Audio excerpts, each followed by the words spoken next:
ನಾನು ದಿಢೀರ್ ಅಡಿಗೆಯಲ್ಲಿ ಚೈನೀಸ್ ಬೇಲ್ ಮಾಡೋದನ್ನ ತೋರಿಸ್ತಾ ಇದ್ದೀನಿ. ನೀವು ಸಾಮಾನ್ಯವಾಗಿ ಬೇಲನ್ನ ಟೇಸ್ಟ್ ಮಾಡಬೇಕು ಅಂದ್ರೆ ಆಚೆ ಹೋಗ್ಬಿಟ್ಟು ಟೇಸ್ಟ್ ಮಾಡ್ತೀರಾ, ಇಲ್ಲ ಮನೆಯಲ್ಲೇ ಅಪರೂಪವಾಗಿ ನೀವು ಮನೆಯಲ್ಲಿ ಬೇಲ್ನ ರೆಡಿ ಮಾಡಿರ್ತೀರಾ. ಆದ್ರೆ ಯಾವತ್ತಾದ್ರೂ ಚೈನೀಸ್ ಬೇಲ್ ರೆಡಿ ಮಾಡಿದ್ರಾ? ಇಲ್ಲ ಅಲ್ಲ.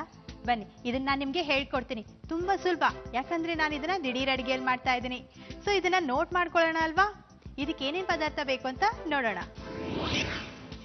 ಬೇಯಿಸಿದ ನೂಡಲ್ಸ್, ಈರುಳ್ಳಿ, ಕೊತ್ತಂಬರಿ, ಕಾರ್ನ್ಫ್ಲೋರ್, ಮೆಣಸು ಪುಡಿ, ಉಪ್ಪು, ಎಣ್ಣೆ, ಟೊಮ್ಯಾಟೊ, ಶೇಂಗಾ ಬೀಜ. ನಾನೀಗ ಏನ್ ಮಾಡ್ತಾ ಇದ್ದೇನೆ ಹೇಳಿ? ಚೈನೀಸ್ ಬೇಲ್. ಆಲ್ರೆಡಿ ನಾನು ನೂಡಲ್ಸ್ ಬೇಯಿಸಿ ತಗೊಂಡಿದ್ದೀನಿ. ಹಾಗೆ ಇದಕ್ಕೆ ಸ್ವಲ್ಪ ಕಾರ್ನ್ಫ್ಲೋರು, ಪೆಪ್ಪರ್ ಪೌಡ್ರು, ಸ್ವಲ್ಪ ಉಪ್ಪು ಹಾಕ್ಬಿಟ್ಟು ಚೆನ್ನಾಗಿ ಕಲಸಿ ಎಣ್ಣೆಯಲ್ಲಿ ಕರೆದು ಬಿಡಬೇಕು. ಆಮೇಲೆ ಒಂದು ಬೌಲಿಗೆ ಟೊಮೆಟೊ ಹಣ್ಣು, ಈರುಳ್ಳಿ ಸಣ್ಣ ಕಟ್ ಮಾಡಿ ಹಾಕಬೇಕು. ಅದ್ರ ಜೊತೆಗೆ ಸ್ವಲ್ಪ ಕೊತ್ತಂಬರಿ, ಒಂಚೂರು ಮತ್ತೆ ಉಪ್ಪನ್ನ ಹಾಕಿ ಕರೆದಿರೋ ಅಂತ ನೂಡಲ್ಸ್ನ ಅದಕ್ಕೆ ಹಾಕಿ ಚೆನ್ನಾಗಿ ಕಲಿಸ್ಬಿಟ್ಟು ಒಂಚೂರು ಮೇಲೆ ನಿಂಬೆ ರಸನ ಹಿಂಡಿ ಕೊಟ್ಬಿಟ್ರೆ ಸೂಪರ್ ಆಗಿ ಚೈನೀಸ್ ಬೇಲ್ ರೆಡಿ ಆಗುತ್ತೆ. ಒಂದು ಅರ್ಥ ಆಗ್ಲಿಲ್ವಾ? ಹೇಗ್ ಮಾಡೋದಂತ ತೋರಿಸ್ತೇನೆ ನೋಡಿ.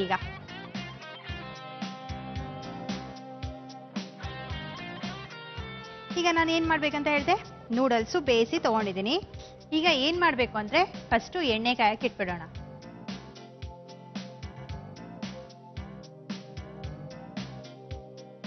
ನಾನು ಈ ಅಡಿಗೆಗೆ ಬಳಸ್ತಾ ಇರೋದು Emami healthy and tasty sunflower oil.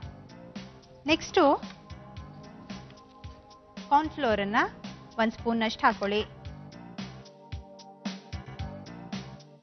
Chinese ಅಡಿಗೆ ಅಲ್ವಾ, ಸೊ ಕಾರ್ನ್ಫ್ಲೋರ್ ಅನ್ನ ಬಳಸಲೇಬೇಕು.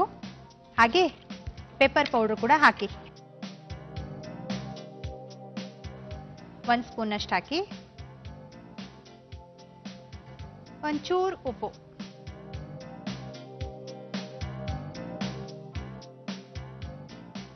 ಸ್ವಲ್ಪ ನೀರು ಹಾಕಬೇಕು.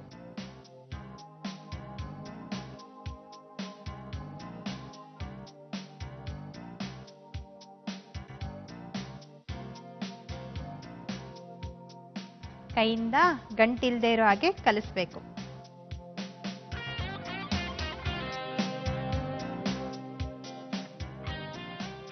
ಈಗ ನೂಡಲ್ಸ್ನ ಇದರಲ್ಲಿ ಹಾಕಬೇಕು. ನಿಜವಾಗ್ಲೂ ಹೇಳ್ತಾ ಇದ್ದೀನಿ, ಚೈನೀಸ್ ಸ್ಪೆಷಲ್ಲು ತುಂಬಾ ಚೆನ್ನಾಗಿರುತ್ತೆ ಟೇಸ್ಟು. ಸ್ವಲ್ಪ ಮಾಡೋದು ಕೂಡ ಡಿಫ್ರೆಂಟ್ ಆಗಿದೆ ಅಲ್ವಾ?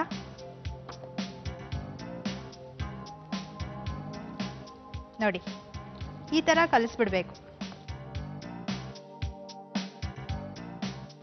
ಈಗ ಪಕೋಡ ಹಾಕ್ತಿರಲ್ವಾ, ಆ ತರ ಹಾಕ್ಬೇಕು.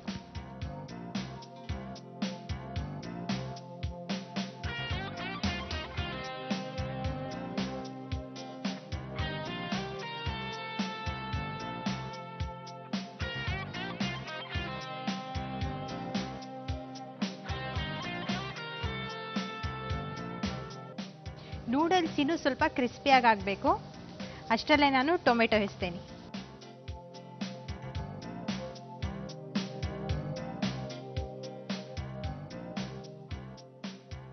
ಟೊಮೆಟೊ ಮಾತ್ರ ಈ ತರ ಚೆನ್ನಾಗಿರ್ಬೇಕು, ತುಂಬಾ ಮೆತ್ತಗಾಗಿರ್ಬಾರ್ದು.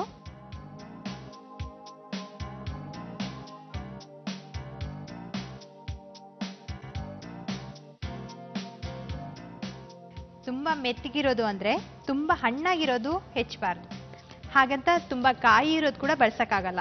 ಮೀಡಿಯಂ ಆಗಿರುತ್ತಲ್ಲ, ಆ ತರದ ಹಣ್ಣನ್ನ ಬಳಸಬೇಕು. ನೀವ್ ಏನ್ ಮಾಡ್ಬೇಕು ಅಂದ್ರೆ ಇದನ್ನ ಈಗ ನೋಟ್ ಮಾಡಿ ಇಟ್ಕೊಂಡ್ಬಿಡಿ ಅಡಿಗೆನ. ಸಂಜೆ ಮಕ್ಕಳು ಬರ್ತಾರಲ್ಲ ಸ್ಕೂಲಿಂದ, ಆಗ ನೀವು ಫ್ರೆಶ್ ಆಗಿ ಬಿಸಿ ಬಿಸಿಯಾಗಿ ಈ ಚೈನೀಸ್ ಬೇಲ್ನ ರೆಡಿ ಮಾಡಿಟ್ಬಿಡಿ. ಮಕ್ಕಳಿಗೆ ತುಂಬಾ ಶಾಕ್, ಏನಿದು ಮಮ್ಮಿ ಯಾವಾಗ್ಲೂ ನೂಡಲ್ಸ್ ರೆಡಿ ಮಾಡ್ತಾ ಇದ್ರು, ಆದ್ರೆ ಇವತ್ತು ಸ್ಪೆಷಲ್ ಆಗಿ ಡಿಫ್ರೆಂಟ್ ಆಗಿ ನೂಡಲ್ಸ್, ಅದರಲ್ಲೂ ಚೈನೀಸ್ ನೂಡಲ್ಸ್ ಬೇಲನ್ನ ರೆಡಿ ಮಾಡಿಟ್ಟಿದಾರಲ್ಲ ಅಂತ ತುಂಬಾ ಖುಷಿ ಪಡ್ತಾರೆ. ನೋಡ್ರಿ, ಎಷ್ಟು ಒಳ್ಳೊಳ್ಳೆ ಅಡುಗೆ ನಿಮ್ಗೆ ಹೇಳ್ಕೊಡ್ತಾ ಇದ್ದೀನಿ.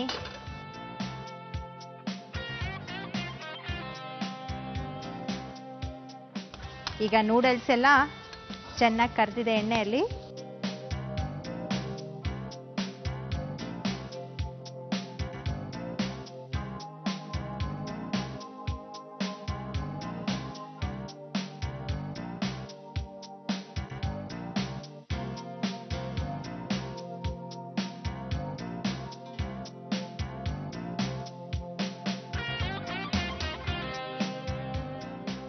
ನೋಡೋದಕ್ಕೆ ಒಳ್ಳೆ ಸಂಡಿಗೆ ಕರೆದಾಗಿದೆ ಅಲ್ವಾ?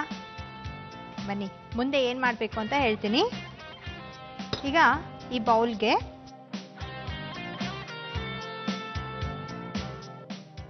ಕರ್ದಿರುವಂತ ನೂಡಲ್ಸ್ನ ಇಷ್ಟು ಹಾಕಬೇಕು.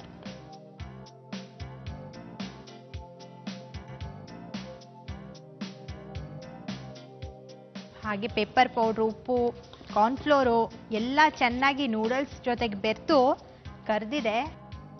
ಎಷ್ಟು ಚೆನ್ನಾಗಿರುತ್ತೆ ಗೊತ್ತಾ? ಈಗ ಒಂದು ಸ್ವಲ್ಪ ಉಪ್ಪನ್ನ ಹಾಕಬೇಕು, ಯಾಕಂದ್ರೆ ಟೊಮೆಟೊ ಎಲ್ಲ ಇರುತ್ತಲ್ವಾ, ಅದು ಸಪ್ಪೆ ಸಪ್ಪೆ ಹತ್ತತ್ತೆ ಹಾಕದೇ ಇದ್ರೆ. ಸೊ ಅದಕ್ಕೆ ಒಂಚೂರು ಹಾಕಿ, ನೂಡಲ್ಸ್ ಬೇರೆ ಹಾಕಿರ್ತೀವಿ. ಈಗ ಈರುಳ್ಳಿ ಹಾಕಬೇಕು. ಈಗ ಕರ್ದಿರುವಂತ ಶೇಂಗಾ ಬೀಜನ ಹಾಕಬೇಕು, ಸ್ವಲ್ಪ ಜಾಸ್ತಿನೇ ಹಾಕಿ.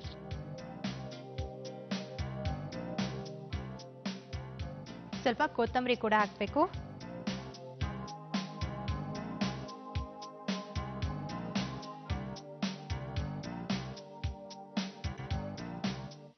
ಇದನ್ನ ಒಂದು ಬೌಲ್ಗೆ ಸರ್ವ್ ಮಾಡೋಣ.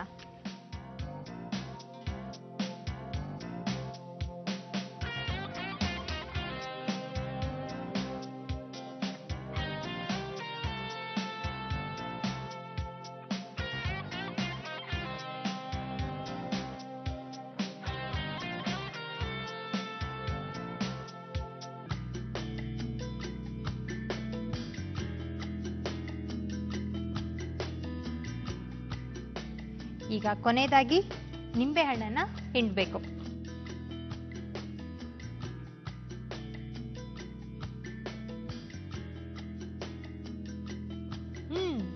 ಚುಂಚುಂಚೋ ಚಾಚು ಚಾಚಾ ಅಂದ್ರೆ ಫೈನಲ್ ಆಗಿ ಚೈನೀಸ್ ಬೇಲ್ ರೆಡಿ ಆಗಿದೆ ಅಂತ. ಚೈನೀಸ್ ಬೇಲ್ ಮಾಡುವ ವಿಧಾನ: ನೂಡಲ್ಸ್ ಅನ್ನು ಬೇಯಿಸಿಕೊಳ್ಳಿ. ಬೌಲ್ನಲ್ಲಿ ಕಾರ್ನ್ಫ್ಲೋರ್, ಪೆಪ್ಪರ್ ಪೌಡರ್, ಉಪ್ಪನ್ನು ಹಾಕಿ ಚೆನ್ನಾಗಿ ಕಲಸಿಕೊಳ್ಳಿ. ಇದಕ್ಕೆ ಬೇಯಿಸಿಕೊಂಡ ನೂಡಲ್ಸ್ ಅನ್ನು ಹಾಕಿ ಎಣ್ಣೆಯಲ್ಲಿ ಕರಿಯಿರಿ. ಗ್ಲಾಸ್ ಬೌಲ್ನಲ್ಲಿ ಕರಿದ ನೂಡಲ್ಸ್, ಟೊಮ್ಯಾಟೊ, ಉಪ್ಪು, ಈರುಳ್ಳಿ, ಕರಿದ ಕಡಲೆ ಬೀಜ, ಕೊತ್ತಂಬರಿ, ನಿಂಬೆಹಣ್ಣು ಎಲ್ಲವನ್ನು ಸೇರಿಸಿ ಚೆನ್ನಾಗಿ ಕಲಸಿಕೊಳ್ಳಿ. ಬೌಲ್ನಲ್ಲಿ ಹಾಕಿ ರುಚಿ ರುಚಿಯಾದ ಚೈನೀಸ್ ಬೇಲ್ ಅನ್ನು ಸರ್ವ್ ಮಾಡಿ.